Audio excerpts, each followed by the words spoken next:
新生代舞蹈劇團的表演，替小人文化園區的迎春系列主題活動揭開序幕。這回以親子同樂甲年節文化體驗為核心，舊曆春節初二到初五期間安排陣頭、兒童劇、布袋戲以及國際藝術村展覽，同時結合嘉義重要民俗金東鎮小人鄉，展現地方信仰文化。小人鄉內底上重要的是啥？就是咱的夜光燈，所以過年期間啊，哇，夜光燈停在我們的小龍文化園區，同時讓我們很多的小朋友有機會打扮成小神童啊！吼，嘉義金東鎮小人鄉是咱野古大鄉口之一，知名的108隻真人夜光燈，嘛得到吉尼斯世界紀錄認證。餅古年鄉口會對3月初5到初8盛大登場，除了夜光燈連續4天出巡，3天的往船射景之外，廟方有加將申請台南市無形文化資產。咱的裝的方式甲咱無啥相共，講咱是裝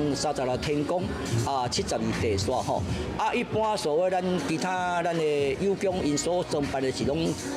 比較傾向於走歷史人物。囡仔細漢我攏有帶伊出來咧看，所以伊最想要參與啦，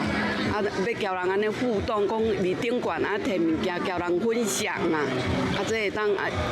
當祈求平安啊。為着讓3冬節課的地方聖事提前帶動熱鬧氣氛，特別找來地方人士共同創作小人鄉廟歌，由彭順家演唱，把金東鎮的歷史文化、古蹟精神唱出來，讓大家了解。